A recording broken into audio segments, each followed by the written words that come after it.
Muling iginit ni Senator Loren Legarda na isama na sa suspensyon ng buwis sa langis ang diesel at gasolina. Ayon sa senadora, hindi sapat na dahilan na mawawala ng kita ang gobyerno kung kasama ito sa isususpindi, gayong mas makatutulong ito para sa ating mga kababayan. Naritong balita ni Raymond Dadpaas. Muling nanawagan si Senador Loren Legarda sa pamahalaan na suspindihin na ang buwis sa lahat ng produkto ng langis. Ito'y kasunod ng desisyon ni Pangulong Bongbong Marcos na suspindihin ang excise tax sa liquefied petroleum gas o LPG at kerosene, ngunit naiwan ang diesel at gasolina. Ayon kay Legarda, hindi magandang katwiran na malaki ang malulugi sa gobyerno kahit hindi dapat isama na suspindihin ang excise tax sa diesel at gasolina na siyang pangunahing pangailangan ng ating mga kababayan.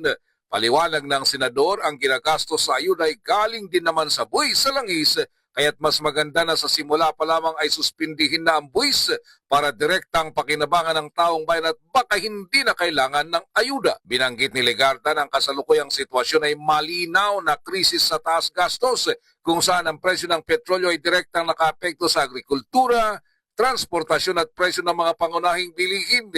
Pero sa taas ng presyo ngayon, hindi na lang konsumo ang binubuwisan at pinagkakakitaan ng pamahalaan, kundi pati ang hirap na dinaranas ng mamamayan.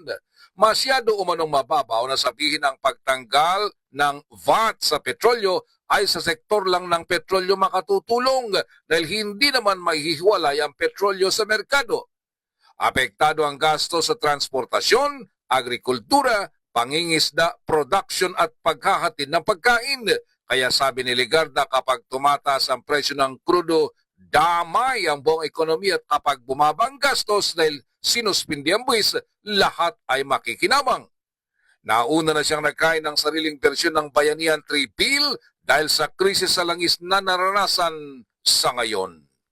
Para sa MBC TV Network News, ito si Raymond Dadpaas ng DZRH, una sa Pilipinas, una sa Pilipino.